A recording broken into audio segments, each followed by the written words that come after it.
Shri Rajaram inter college तैयारी कर आपका जौनपुर। प्रिय बच्चों, ऑनलाइन कक्षा में आपका स्वागत है। कक्षा 10 विषय हिंदी। देखिए, पाठ 6 हिमालय से इसके रचयिता छायावादी कवित्री महादेवी वर्मा हैं। इसका महत्वपूर्ण पद्यांश 4 हम लोग पढ़ेंगे आज। मेरे जीवन का आज मुख तेरी छाया से हो मिलाप, तन तेरी साधकता छूले, मन ले करुणा की थाह नाप, उर में पावस दृग में बिहान। मेरे जीवन का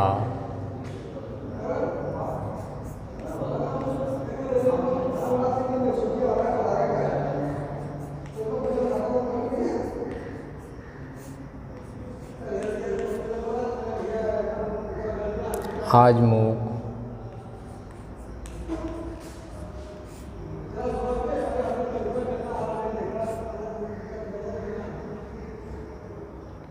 तेरी छाया से हो मिलाप,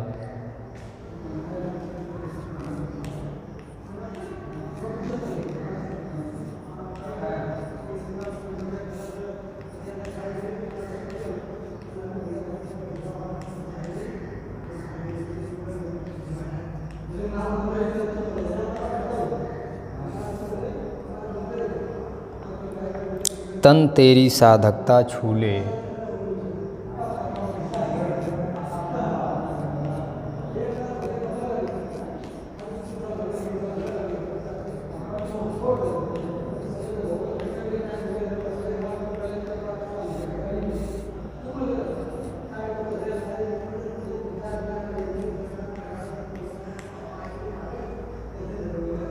मन ले करुणा की थाह नाप,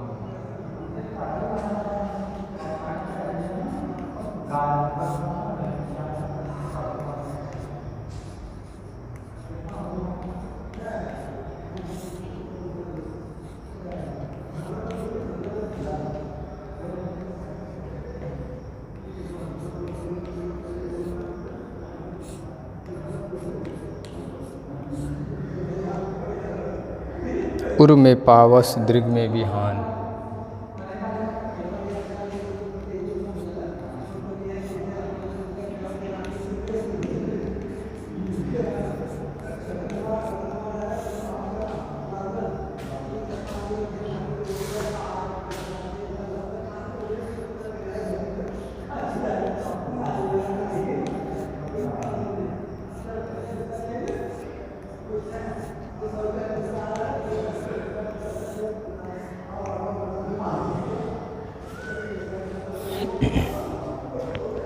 मेरे जीवन का आज मुख मतलब मौन वार्ता।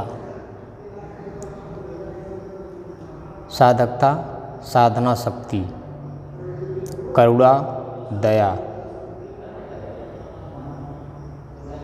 पावस वर्षा, उर हृदय, दृग नेत्र, बिहान मतलब प्रातःकाल या प्रकाश पुंज का फैलना। तो सर्वप्रथम हेडिंग देंगे संदर्भ।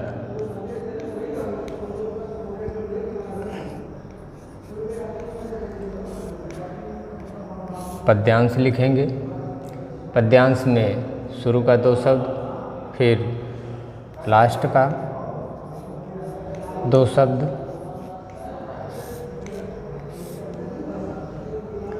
फिर हेडिंग देंगे संदर्भ। संदर्भ सुनिए। प्रस्तुत पद्यांश हमारी पाठ्यपुस्तक हिंदी काव्यखंड के हिमालय से नामक शीर्षक से लिया गया है। इसके रचयिता छायावादी कवित्री महादेवी वर्मा जी हैं। संदर्भ एक बार फिर ध्यान से सुनिए। प्रस्तुत पद्यांश हमारी पाठ्यपुस्तक हिंदी काव्यखंड के हिमालय से नामक शीर्षक से लिया गया है। इसके रचयिता छायावादी कवित्री महादेवी वर्मा जी हैं। फिर हेडिंग देंगे प्रसंग।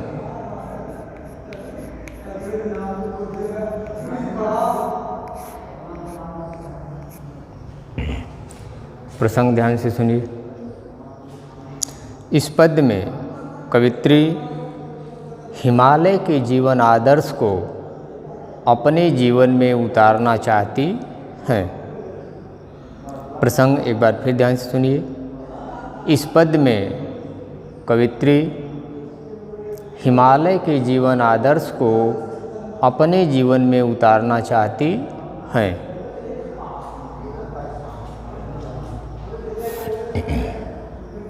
के बाद हेडिंग देंगे व्याख्या।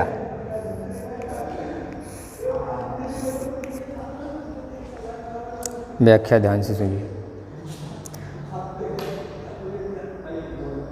कवित्री हिमालय के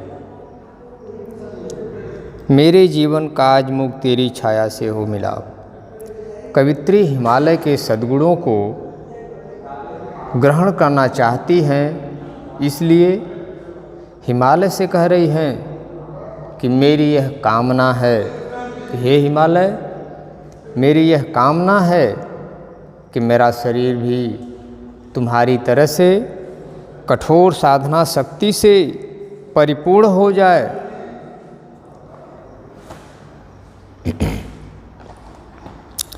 तन तेरी साधकता छूले, मन ले कड़वा की थाह नाप।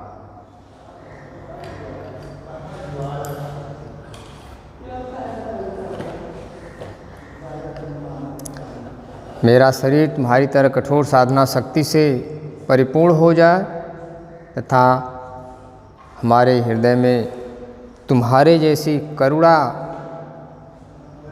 का सागर भर जाए तथा मेरे हृदय में तुम्हारे जैसी करुणा की बरसात के कारण सरसता बनी रहे और आँखों से ज्ञान की ज्योति सर्वत्र प्रकाशित होती रहे। व्याख्या एक बार फिर ध्यान से सुनिए। कवित्री कह रही हैं कि हे महान हिमालय, हमारी यह कामना है कि मेरा भी शरीर तुम्हारी तरह से कठोर साधना शक्ति से परिपूर्ण हो जाए तथा हृदय में तुम्हारे जैसी करुणा का सागर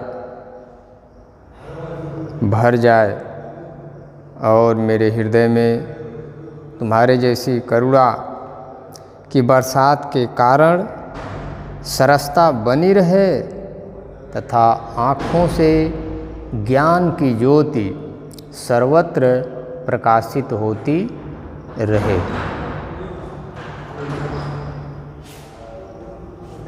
इसके बाद हेडिंग देंगे काव्यगत सौंदर्य।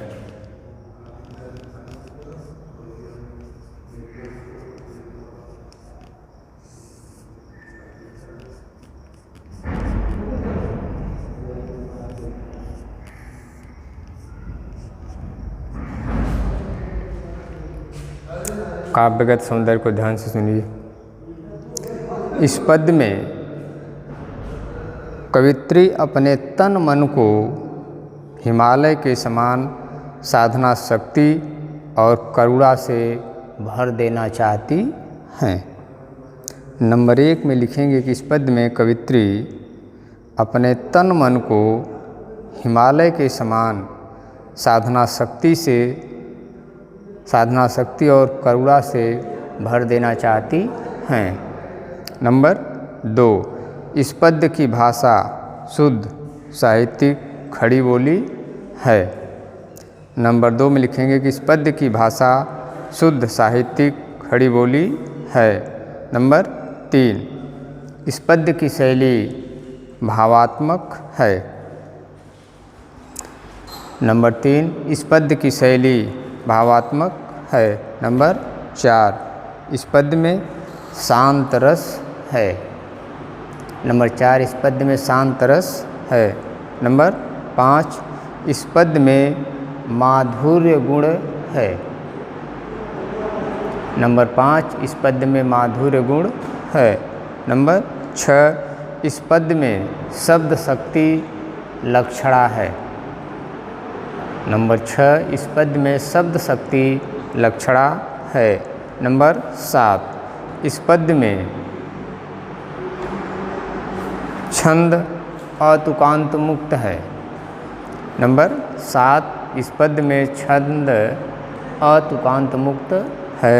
और नंबर 8, इस पद में अनुप्रास तथा मानवीकरण अलंकार है। नंबर 8 में आप लिखेंगे कि इस पद में अनुप्रास तथा मानवीकरण अलंकार है।